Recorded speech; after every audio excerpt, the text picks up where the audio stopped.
You know what makes me really angry? The harm that dieting and diet culture does to so many people, but it rarely receives the attention that it deserves in the media. Yet, talk about influencers and celebrity endorsed diets and weight loss programs, they receive so much social praise and media praise that it's as if they hold the key to solving all of our problems. I'm Marcel Rose, for those of you who don't know me. I'm an emotional and disordered eating specialist, and in today's bite-sized video, I'm going to be confronting this issue head-on and shed a light to what is often the unspoken and detrimental effects of dieting. So there are many different effects that I'm going to look at, but first of all, let's take a look at the physiological impacts of dieting that not many people necessarily know about, that's not discussed in the media. First of all, we've got metabolism problems from restriction and dieting. Our metabolism usually slows down, so this messes with things and usually does the opposite of what somebody who is dieting is expecting or wanting. I've done a lot more detail on this physiological effect in other videos, so do go and check those out. The likelihood is that you'll have increased cravings when you diet and restrict, and particularly sugar cravings, but also your appetite usually increases, because what happens is that the body's natural mechanisms for protecting you when you're restricting your food intake is to increase your hunger hormones. So, it also very much is disconnecting you from your natural appetite when you're focused on dieting. It's common to feel very low energy when you're restricting your food intake, even after a good night's sleep, but it may even impact your sleep. And it impacts many other health issues, causes many other health issues, because if you are not eating sufficient amounts of food, or you are having nutrient deficiencies or insufficiencies because you're focusing solely on calories or on restricting food groups, that this can result in all sorts of problems. And very often we see things like hair loss or irregular menstrual cycles, for example, or stop of menstrual cycles. But it also takes a psychological toll on you, namely with food obsession. And I see this all the time with the people that I work with. They are continually thinking about food or what they can or can't eat.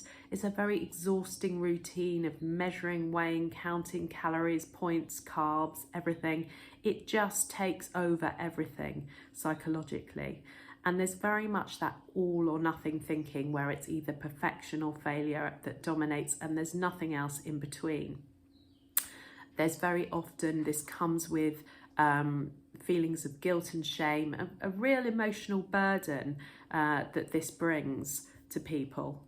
And quite often there is a fear of feeling hungry, or a fear of feeling full, too full, depending on the person. But, very often I see these kind of psychological effects.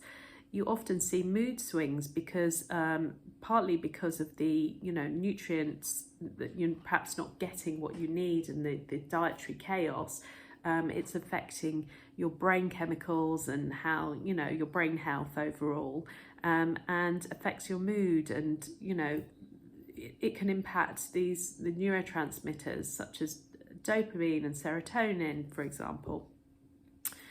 Very often there is a loss of self-trust. So that's that belief in yourself and in your capabilities. In fact, it's very common. And, this can seep into all areas of life. It's not just about food and dieting. So it really has a big psychological impact.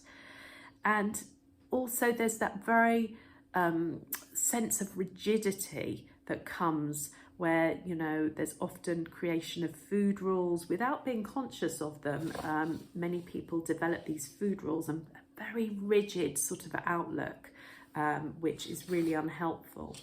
But along with the psychological and physiological, there's also behavioural consequences of dieting. There's very much that all or nothing behaviour, which results in very often eating more of the forbidden food that you don't want to eat, that you are restricting.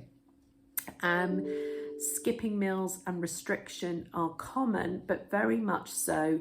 Excuse me. I see this a lot if people are hungry, but they're still pushing back on their meals times, or they're not eating a snack because they're trying to hold out.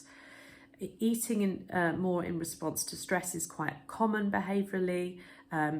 Often emotional eating becomes a coping mechanism whereby, it becomes very stressful actually to diet. And there are other things that play into this, but, it is actually stressful on the body and psychologically.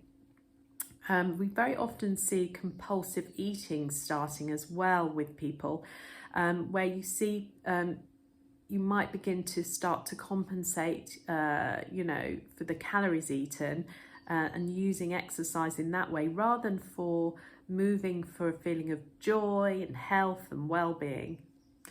And binge eating behaviour is a very common outcome of a food restriction. I see this happen a lot.